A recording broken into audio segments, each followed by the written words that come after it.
Hello and welcome to 100% maths. आज हम इस वीडियो में करने जा रहे हैं क्लास 11th के लिए chapter number 7 that is permutations and combinations. इसके सारे कॉन्सेप्ट्स जो हैं वो हम आज इस वीडियो में कवर करने जा रहे हैं। हालांकि ये चैप्टर मैंने ऑलरेडी अपने चैनल पे किया हुआ है with all the concepts explained in detail और एनसीईआरटी सॉल्यूशंस भी आप लोगों को प्रोवाइड किए हुए हैं। सारे जो वीडियो के लिंक्स हैं वो आपको डिस्क्रिप्शन बॉक्स में मिल जाएंगे, आप वहाँ से जाकर कोई भी लेक्चर देख सकते हैं। सो आज की ये स्पेशल वीडियो में ये कवर होगा कि इस चैप्टर के जितने भी हमारे कॉन्सेप्ट्स हैं, फॉर्मूलाज हैं, कहाँ से आए, थ्योरम्स हैं, ठीक है, और भी बहुत सारी जो चीज़ें हैं आपको पता होनी चाहिए जिसके बेसिस पे आप बहुत इजीली क्वेश्चंस को सॉल्व कर पाएंगे। तो वो पूरा का पूरा इस वीडियो में मैं कोशिश करूँगी कवर करने की और क्वेश्चंस भी आपको बताऊँगी कैसे अटेम्प्ट करने हैं, ठीक है। तो ये वीडियो क्लास 11th के बच्चों के लिए बेस्ट रिवीजन वीडियो होने वाला है, ठीक है। तो वीडियो को एंड तक ज़रूर देखिएगा। आइए वीडियो स्टार्ट करते हैं।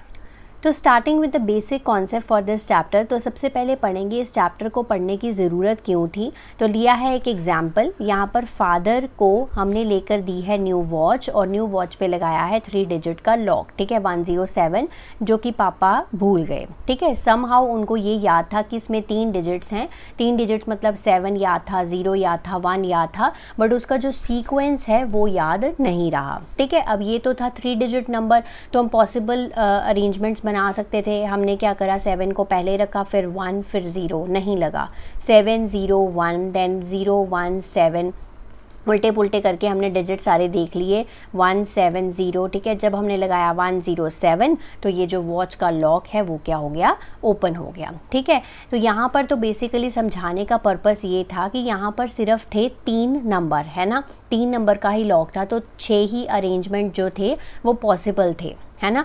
बट अगर यही जो लॉक है वो 6 डिजिट का होता या 8 डिजिट का लॉक होता तो ये जो प्रोसेस है वो बहुत टाइम कंज्यूमिंग होता, तो हो सकता हमें वो लॉक ओपन करने का, जो वॉच का लॉक है वो ओपन भी नहीं होता, तो टीडीएस भी होता। सो बहुत टाइम कंज्यूमिंग और टीडीएस है, सो इसीलिए हमें नीड पड़ी ये चैप्टर पढ़ने की, that is permutations and combinations, ठीक है। तो हमें जब भी कुछ सर्टन थिंग्स, अल्फ़ाबेट्स, कुछ भी चीज़ें गिवन हो तो हम वहाँ से उनको कैसे अरेंज कर सकते हैं, कितने कॉम्बिनेशंस बना सकते हैं, ये सारा कुछ हम इस चैप्टर में पढ़ते हैं, ठीक है। अब इसके बाद हमारा सबसे पहला टॉपिक आता है फंडामेंटल प्रिंसिपल ऑफ काउंटिंग। इसमें 2 प्रिंसिपल हम डिस्कस करेंगे। The first one is multiplication principle. अगर कहता है कोई इवेंट है वो m डिफरेंट वेज से हम उसको कर सकते हैं, following which another event can occur it n different ways, मतलब हमारे पास एक इवेंट 1 है और एक इवेंट 2 है। हम इवेंट 1 को m वेज से कर सकते हैं और इसको n डिफरेंट वेज से कर सकते हैं। तो टोटल नंबर ऑफ जो ऑकरेंस होती है वो क्या होती है, m मल्टीप्लाई बाय n होती है, ठीक है। इतने डिफरेंट तरीके से हम इस इवेंट्स को अकर करवा सकते हैं, ठीक है। फॉर एग्जांपल समझते हैं कि मोहन है, उसके पास 3 पैंट्स हैं और 2 शर्ट्स हैं, ठीक है। तो 3 पैंट्स को मैंने ले लिया P1 P2 P3 और 2 शर्ट्स को ले लिया S1 S2, ठीक है। क्या क्या पॉसिबिलिटीज़ है, कैसे कैसे वो पहन कर जा सकता है वो देखते हैं स्कूल। अब वो पैंट 1 लेता है और शर्ट 1 के साथ पहन सकता है, पहला कॉम्बिनेशन हो गया। फिर पैंट 1 को S2 के साथ, मतलब पैंट 1 को वो शर्ट 1 के साथ पहन सकता है और शर्ट 2 के साथ पहन सकता है, 2 कॉम्बिनेशंस हो गए। देन पैंट 2 को वो शर्ट 1 के साथ पहन सकता है, देन शर्ट 2 के साथ पहन सकता है, ये 2 कॉम्बिनेशंस हो गए। देन पैंट 3 को वो S1 के साथ पहन सकता है और फिर S2 के साथ पहन सकता है, तो ये पॉसिबिलिटी हो गई। तो कितनी पॉसिबिलिटीज़ होगी टोटल, 6 पॉसिबिलिटीज़। अगर हम इसे ऐसे देखें कि हाँ 3 पैंट्स हैं तो 3 डिफरेंट वेज से वो पहन सकता है, 2 डिफरेंट वेज से, तो 3 मल्टीप्लाई बाय 2 कितना हो गया, 6 हो गया, ठीक है। अगर ऐसे 3 इवेंट्स हों तो वो क्या करते हैं, m डिफरेंट वे से पहला इवेंट परफॉर्म कर सकते हैं, n डिफरेंट वे से दूसरा इवेंट परफॉर्म कर सकते हैं, तीसरा इवेंट हम p डिफरेंट वे से कर सकते हैं। तो total number of occurrence of events क्या हो जाएगा, m multiply by n multiply by p, ठीक है। कोई लड़की है सुरभि, उसके पास 3 टिफ़िन बॉक्सेस हैं, T1 T2 T3, 2 school bags हैं B1 B2 और 2 वाटर बॉटल्स हैं W1 W2, ठीक है। तो 3 टिफ़िन जो है वो 3 डिफरेंट वेज से वो लेके जा सकती है, 2 वेज से और ये भी 2 वेज से। तो कितना हो गया total 3 multiply by 2 that is 12 total number of occurrence of events. ठीक है, तो इस तरह से ये मल्टीप्लिकेशन रूल जो है वो अप्लाई होता है। Clear. Next addition principle, number 2 principle is, second one is addition principle. अगर कहता है m वेज हैं टू डू वन थिंग और n वेज हैं टू डू अनदर थिंग, ठीक है, एक को करने के m वेज हैं और दूसरे को करने के n वेज हैं, बट यहाँ पर एक कंडीशन है। हम यहाँ पर बेसिकली क्या कर रहे थे, पैंट और शर्ट दोनों इकट्ठा कर रहे थे, फिर टिफ़िन, स्कूल बैग और वाटर बॉटल सब कुछ इकट्ठा लेके जा रहे थे। यहाँ पर एडिशन प्रिंसिपल में साथ में एक कंडीशन है कि both can not be done at the same time, मतलब आप या तो फर्स्ट थिंग कर सकते हो या सेकेंड थिंग कर सकते हो। तो फिर क्या होता है, एडिशन प्रिंसिपल होता है, यानी कि m+n वेज रह जाते हैं to choose one of the things. ठीक है, हमेशा जैसे फॉर एग्जांपल राजू है, उसके पास 3 पेन्स हैं और 4 ज्योमेट्री बॉक्सेस हैं, तो वो या तो पेन लेके जा सकता है, तो 3 डिफरेंट तरीके से वो पेन लेके जा सकता है, और 4 डिफरेंट तरीके से वो क्या कर सकता है, ज्योमेट्री बॉक्स लेके जा सकता है। तो इसमें ये मतलब पेन और ज्योमेट्री बॉक्स में से सिर्फ एक ही चीज़ लेके जा सकता है स्कूल में। तो 3 + 4 कितने हो गए, 7 different ways to choose one of the things, यानी कि पेन और ज्योमेट्री बॉक्स। तो ये होता है fundamental principle of counting. Next topic is permutations and combination. तो सबसे पहले डिस्कस करेंगे इसकी डेफिनेशन के बारे में। तो परमुटेशंस का मतलब होता है अरेंजमेंट और कॉम्बिनेशन का मतलब होता है चूज़ करना या सेलेक्ट करना। ठीक है, arrangement of a number of objects in a definite order, मतलब एग्जाम्पल से समझते हैं। आपको मैंने दे दिया 6 लेटर्स दे दिए, नंबर, ठीक है, ये दे दिया 6 लेटर का एक वर्ड दे दिया और 6 लेटर्स दे दिए। इसमें से बोला कि 3 लेटर वर्ड बनाने हैं, चाहे विद मीनिंग हो चाहे विदाउट मीनिंग हो। तो आप लगे बनाने NUMBER एंड सो ऑन। ठीक है, अब ऐसे बनाने लग जाओगे तो बहुत टाइम लग जाएगा, है ना। तो इसीलिए इसकी हेल्प से, हम परमुटेशंस की हेल्प से इसको फटाफट से निकाल लेंगे। अब कैसे निकालेंगे, मैंने पहले में कंडीशन दे दी कि रेपिटेशन जो है वो अलाउड नहीं है, मतलब एक लेटर जो आपने यूज़ कर लिया आप उसे दोबारा उस वर्ड में यूज़ नहीं कर सकते। ठीक है, अब यहाँ पर सबसे पहला वर्ड आप जब यहाँ पर लिखोगे तो आपके पास कितने ऑप्शंस हैं, 1 2 3 4 5 6। ठीक है, 6 में से कोई भी आप अल्फ़ाबेट यहाँ पर यूज़ कर सकते हो। तो क्या मैंने यहाँ पर लिख लिया N।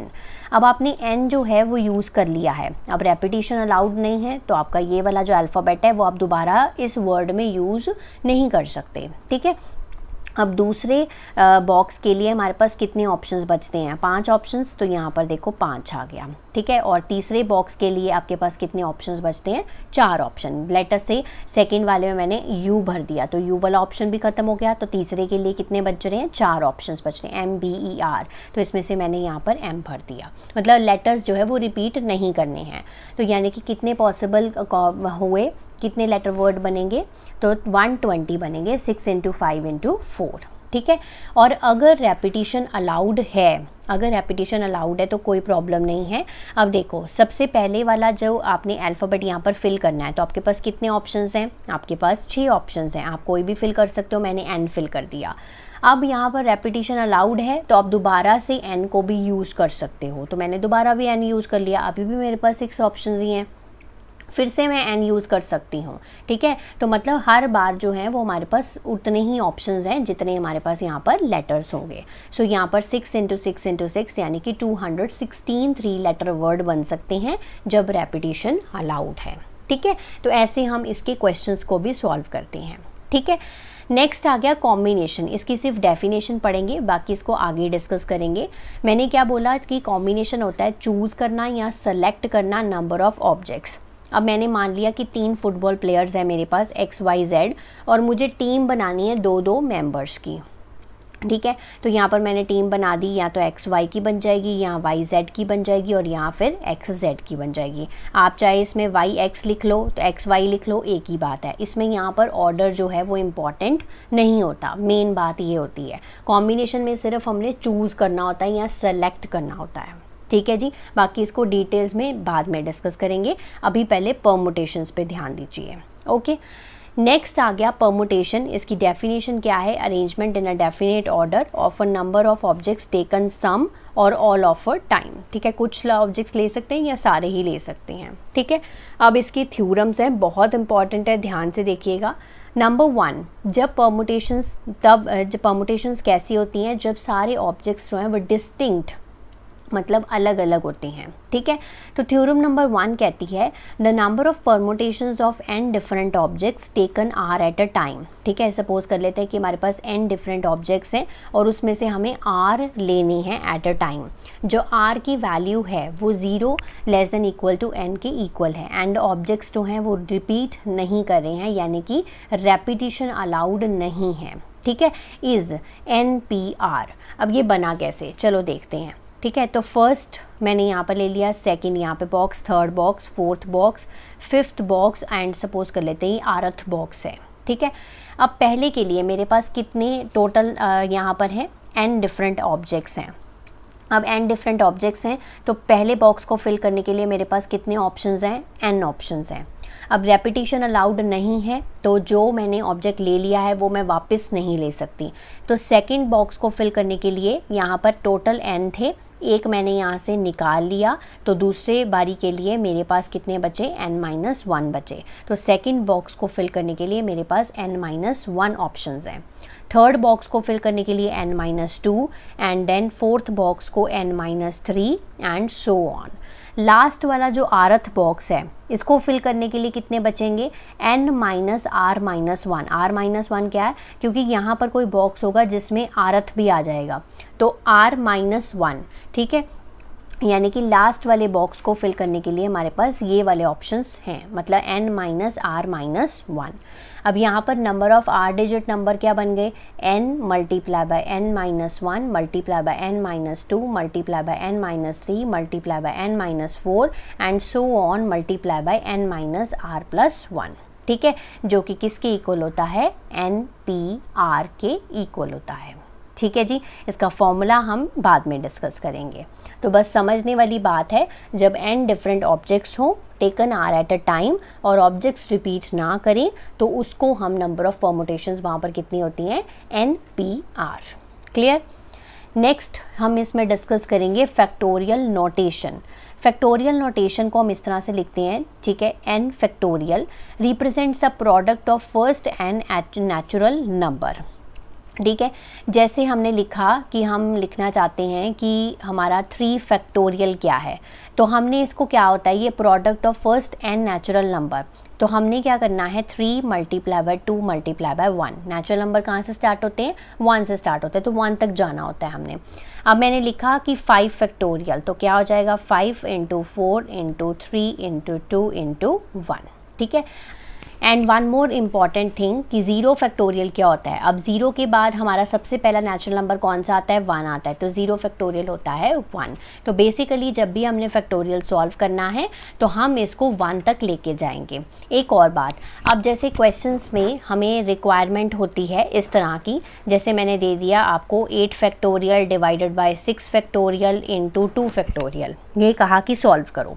अब आपने क्या करना है, 8 फैक्टोरियल को आप 1 तक लेके जाओगे? नहीं, 1 तक लेके जाने की ज़रूरत नहीं है, क्योंकि नीचे 6 फैक्टोरियल है, तो मैं इसको सिर्फ 6 फैक्टोरियल तक ओपन करूँगी। 6 फैक्टोरियल इंटू 2 फैक्टोरियल, 2 फैक्टोरियल को ओपन कर लिया, 2 × 1, तो अकॉर्डिंग टू द क्वेश्चन करना है। ठीक है, तो 6 फैक्टोरियल से कैंसिल हो गया, 2 1 ज़ा 2 4 ज़ा 8 4 7 ज़ा 28, ये आ गया स्मार्ट आंसर।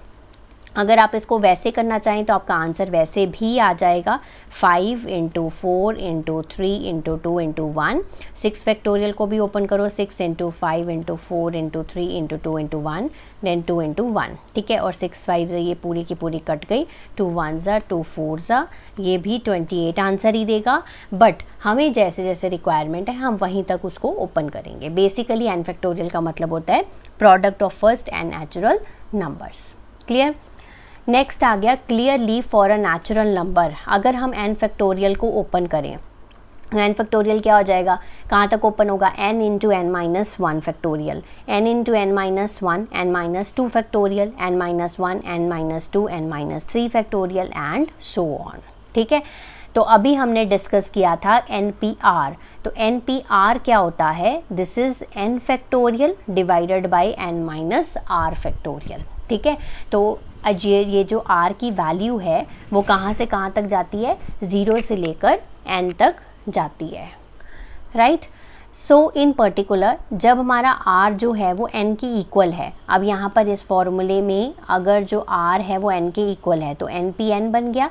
सो n factorial upon n minus n factorial, so ये क्या हो जाएगा, n फैक्टोरियल अपॉन 0 फैक्टोरियल, ठीक है। तो NPN जो होता है वो क्या होता है, n फैक्टोरियल के इक्वल ही होता है। जब r is equal to n है तो NPN जो है वो n फैक्टोरियल के इक्वल ही होता है, ठीक है।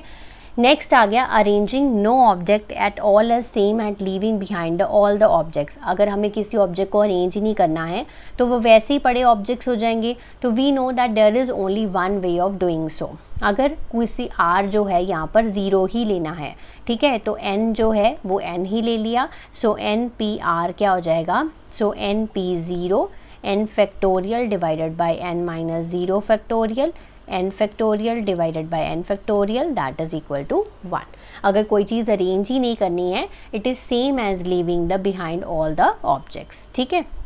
सो बेसिकली ये हो जाएगा 1 के इक्वल। तो NP0 जो होता है याद ही रख लो, NP0 1 होता है, NPN जो है वो n फैक्टोरियल के इक्वल होता है। ये रिजल्ट्स आप लोग अपने माइंड में रखिए, ठीक है। नेक्स्ट आ गया theorem number 2, number of permutations of n different objects taken r eight a time. अब यहाँ पर भी देखो n डिफरेंट ऑब्जेक्ट्स हैं, हमें इसमें से r एट अ टाइम लेना है और रेपिटेशन अलाउड है, ठीक है। तो रेपिटेशन अगर अलाउड है तो उसकी परमुटेशंस क्या हो जाएंगी, n raise to power r हो जाएंगी। कैसे, अब देखो फर्स्ट बॉक्स को फिल करने के लिए यहाँ पर कितने ऑप्शंस हैं, n। अब रेपिटेशन अलाउड है तो सेकंड बॉक्स को फिल करने के लिए भी n हमारे पास ऑप्शंस हैं, थर्ड को भी और फोर्थ को भी, एंड आर्थ वाले को भी हमारे पास n ऑप्शंस हैं फिल करने के लिए, ठीक है। So n into n into n into n into n that is r times, तो n raise to power r हो गया, ठीक है। बहुत ही सिंपल है। जब रेपिटेशन अलाउड नहीं है तो NPR, ठीक है, जब रेपिटेशन अलाउड है तो n raise to power r, ठीक है, क्लियर। नेक्स्ट आ गया, ये था जब हमारे जो ऑब्जेक्ट्स हैं वो सारे डिस्टिंक्ट हैं, ठीक है। ये हमने अभी पढ़ा कि सारे ऑब्जेक्ट्स जो हैं वो डिस्टिंक्ट हैं। अब आ जाता है कि परमुटेशंस जब हमारे ऑब्जेक्ट्स जो हैं वो डिस्टिंक्ट नहीं हैं सारे के सारे। अब जैसे मैंने दिया कि आप इस लेटर रूट का, ठीक है, नंबर ऑफ परमुटेशंस निकालो, तो आपने क्या देखा कि इसमें 4 हैं तो 4 फैक्टोरियल, और O जो है वो 2 बार रिपीट हो रहा है डिवाइडेड बाय 2 फैक्टोरियल। इसकी थ्योरम मैं आगे डिस्कस करूंगी। अभी फ़िलहाल के लिए नंबर ऑफ टोटल लेटर्स कितने हैं, 4 हैं तो 4 फैक्टोरियल, और O कितनी बार रिपीट हो रहा है, 2 टाइम्स, तो 2 फैक्टोरियल आ गया। तो 3 इंटू 4 इज़ 12।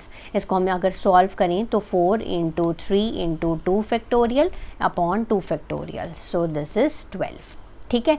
अब ये वर्ड लिखा है मैंने इंस्टीट्यूट, पहले इसमें नंबर ऑफ लेटर्स देखो 1 2 3 4 5 6 7 8 and 9, so this is 9 factorial, पर इसमें काफ़ी सारे लेटर्स रिपीट हो रहे हैं। सो चेक करते हैं, ठीक है। इसमें I जो है वो कितने टाइम्स आ रहा है, 1 2, ठीक है, 2 टाइम्स आ रहा है, सो 2 फैक्टोरियल हो गया। देन हमारा T जो है वो कितनी बार आ रहा है, 1 2 3, ठीक है, तो 3 टाइम्स आ रहा है, सो 3 हो गया। और कोई लेटर रिपीट हो रहा है, हमारा N है, S है और U है और E है, बाकी कोई लेटर रिपीट नहीं हो रहा है तो इसको ऐसे ही रहने देते हैं। सो 9 factorial upon 2 factorial into 3 factorial, इसको आप सॉल्व कर सकते हैं, ठीक है। नेक्स्ट आ गया थ्योरम नंबर 3, अभी जो मैंने आपको पढ़ाया उसकी थ्योरम क्या कहती है, number of permutations of n objects where p objects are of same kind. जैसे हमने लिखा था रूट, ठीक है। अब n ऑब्जेक्ट्स हैं, सो n फैक्टोरियल ऊपर लिख दिया, कितने नंबर ऑफ लेटर्स हैं यहाँ पर 4 फैक्टोरियल, और p ऑब्जेक्ट्स जो हैं वो सेम काइंड के हैं, यानी कि जो O हैं वो सेम काइंड के हैं। 2 ऑब्जेक्ट्स हैं, सो p फैक्टोरियल यानी कि 2 फैक्टोरियल। तो बेसिकली ये थ्योरम लग रही है। सो अगर हमारे पास n नंबर ऑफ ऑब्जेक्ट्स हों और p number of object same kind के हों, सो n factorial upon 2 factorial p factorial होता है, ठीक है। नेक्स्ट थ्योरम नंबर 4, ये इंस्टीट्यूट वाला जो वर्ड हमने अभी किया था, number of permutations of n objects where p1 objects are of one kind, p2 objects are of second kind, pk are of kth kind and the rest. ठीक है, so n factorial upon p1 factorial, p2 factorial and pk factorial. समझते हैं इसको example के साथ. इलाहाबाद, इसमें total number of letters देखो कितने हैं. 1 2 3 4 5 6 7 8 9 लेटर्स नहीं, सॉरी, हमारी अल्फ़ाबेट्स. सो 9 फैक्टोरियल हो गया. ठीक है, अब यहाँ पर a जो है वो कितने टाइम्स रिपीट हो रहा है. 1 2 3 एंड 4. ठीक है, सो 4 टाइम्स रिपीट हो रहा है, सो 4 फैक्टोरियल. ठीक है, देन हमारे पास l जो है वो 2 टाइम्स रिपीट हो रहा है, सो 2 फैक्टोरियल. और हमारा यहाँ पर और कौन सा लेटर बच रहा है. h है, b है और d है. ठीक है, ये एक एक सिंगल टाइम आ रहा है तो इसको लिखने की ज़रूरत नहीं है. So n factorial upon 4 factorial into 2 factorial. ठीक है, ये इस क्वेश्चन का आंसर है. आप इसको सॉल्व कर सकते हैं और नंबर ऑफ परमुटेशंस को कैलकुलेट कर सकते हैं. राइट, नेक्स्ट टॉपिक आ गया हमारा कॉम्बिनेशंस. ठीक है, तो कॉम्बिनेशंस मैंने आपको बताया था कि चूजिंग या सिलेक्शन को हम बोलते हैं कॉम्बिनेशन. तो हर सिलेक्शन को बोला जाता है combination. Order is not important, ये ऑलरेडी मैंने आपको बता रखा है.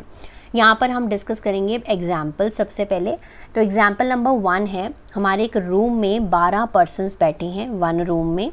ठीक है, और हर किसी के पास 2-2 हाथ हैं, है ना, ये तो पता ही है. हमें निकालने हैं यहाँ पर नंबर ऑफ हैंडशेक्स. ठीक है, तो हैंडशेक के लिए 2 हाथ होने चाहिए. ठीक है, 2 हाथ के साथ ही हैंडशेक होगा ना, 1 हैंड के साथ कैसे हो जाएगा. So total number of persons कितने हैं, 12. और हमें चूज़ क्या करा, 2 हैंड्स को चूज़ कर लिया, तो 12C2 हो गया. ठीक है, अब हमारे पास 7 पॉइंट्स हैं, all lie on the circle. ठीक है, हमें नंबर ऑफ कॉर्ड्स बनानी है. तो कॉर्ड हमेशा बनती है हमेशा 2 पॉइंट्स में, 2 पॉइंट से हमेशा 1 कॉर्ड बनती है. तो 7 पॉइंट्स हैं टोटल और 2 हमने चूज़ करने हैं पॉइंट. ठीक है, तो 7C2 हो गया. ठीक है, तो बेसिकली समझाने का मतलब ये था कि number of combinations of n different objects taken r at a time. ठीक है, अब n डिफरेंट ऑब्जेक्ट्स हैं taken r at a time, so this is equal to NCR. C क्या है, कॉम्बिनेशन. ठीक है, सो NCR. अब जैसे फॉर एग्जांपल हमारे पास 4 कोई लेटर्स हैं, ABCD. ठीक है, तो यहाँ पर हमें पॉसिबल इसकी बनाने हैं 2 लेटर का बनाना था. तो यहाँ पर अब देखो AB बना दिया, फिर मैंने AC बना दिया, फिर मैंने AD बना दिया. ठीक है, फिर मैंने BC बना दिया, BD बना दिया और लास्ट में मैंने CD बना दिया. अब आप चाहे BA लिख लो या फिर CA लिख लो या DA लिख लो, तो BA CA और AD जो हैं वो यहाँ पर सेम ही बात है. सो यहाँ पर हमने क्या किया, 4 बेसिकली हमारे पास क्या थे, अल्फ़ाबेट्स थे, 2-2 के हमने बनाने थे, तो 4C2 हो गया. ठीक है, सो NCR का फॉर्मूला क्या होता है, दिस इज़ मोस्ट इम्पॉर्टेंट, कि n factorial upon n minus r factorial into r factorial. बस NPR वाला जो फॉर्मूला था वो n factorial upon n minus r factorial था ना, इसके साथ बस आर फैक्टोरियल अगर जोड़ दोगे तो ये क्या बन जाएगा, NCR का फॉर्मूला बन जाएगा. ठीक है जी, तो नंबर 1 पॉइंट है हमारा NCR का फॉर्मूला, अभी जो मैंने पिछले पेज पे आपको बताया था, n factorial upon r factorial into n minus r factorial. ठीक है, यही होता है. नंबर 2 पॉइंट है हमारा यहाँ पर, r अगर n के इक्वल है. ठीक है, r अगर n के इक्वल है तो यहाँ पर NCN क्या होगा, हमने पीछे डिस्कस किया था कि NPN क्या होता है, NPN होता है n फैक्टोरियल. यहाँ पर NCN जो है वो n फैक्टोरियल पुट करोगे आप, जब n factorial upon n factorial, n minus n factorial, ये कट जाएगा तो ये 1 के इक्वल हो जाएगा. तो NCN जो है वो 1 के इक्वल होता है. ठीक है, नंबर 3 पॉइंट है हमारा, NC0 जो है वो 1 होता है. Number of combinations of n different objects taken nothing at all is 1. तो वहाँ पर भी देखो जो NP0 था वो क्या था हमारा, 1 था. ठीक है, यहाँ पर NC0 जो है वो भी क्या होता है, 1 ही होता है. ठीक है, क्योंकि ना तो कुछ सेलेक्ट करना है ना तो कुछ अरेंज करना है. सो बेसिकली NP0 जो है वो भी 1 है और NC0 भी क्या होता है, 1 होता है. ठीक है, अब यहाँ पर एक चीज़ और मैंने यहाँ पर लिखी है, NPR is equal to NCR multiply by r factorial. ठीक है, इसको समझने के लिए ये वाले एग्जाम्पल समझेंगे. हमारे पास ले लेते हैं 5 ऑब्जेक्ट्स हैं. ठीक है, 3 एट अ टाइम मैंने बोला चूज़ कर लो. ठीक है, तो आपने क्या किया, 5 ठीक है, C3, ठीक है, 5 ऑब्जेक्ट्स नम टोटल हो गए, 3 ऑब्जेक्ट्स आपने इसमें से चूज़ करने हैं। लेटर से मैंने 2 बोल दिए तो आपने क्या कहा 5C2 आ जाएगा, ठीक है। तो 5C3 इस तरह से आया। अब ये जो 3 ऑब्जेक्ट्स मैंने चूज़ करे हैं, लेटर सपोज मैंने C चूज़ कर लिया, B चूज़ कर लिया और A चूज़ कर लिया, ठीक है। अब corresponding to these 5C3 combinations, तो ये जो आपस में ये जो 3 लेटर्स लिए हैं मैंने, तो ये भी तो आपस में अपने आप को अरेंज कर सकते हैं। तो अरेंज कितने में कर सकते हैं, 3 हैं तो 3 फैक्टोरियल में ये अपने आप को अरेंज कर पाएंगे, यानी कि 3 फैक्टोरियल परमुटेशंस हो गई, ठीक है। तो बेसिकली क्या हो गया कि जब हमने नंबर ऑफ परमुटेशंस निकालनी होती हैं तो combinations multiply by r factorial, ठीक है। तो ये हम बेसिकली यहाँ पर करते हैं कि corresponding to these many combinations इतनी परमुटेशंस यहाँ पर अवेलेबल हैं। तो ये आंसर आएगा हमारा 5P3 का। So 5P3 is equal to 5C3 multiply by 3 factorial, ठीक है।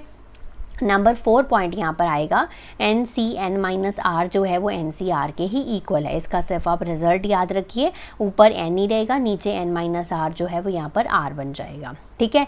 And last the 5th point NCA जो है वो NCB के इक्वल है। यहाँ पर आइदर A जो है वो B के इक्वल होगा या फिर A प्लस B जो है वो N के इक्वल होगा। क्या होगा, यहाँ A is equal to B होगा या A प्लस B जो है वो N के इक्वल होगा, ठीक है। तो ये रिजल्ट्स आप लोगों ने रिमेंबर रखनी है, ये आपके क्वेश्चंस में काम आएंगे।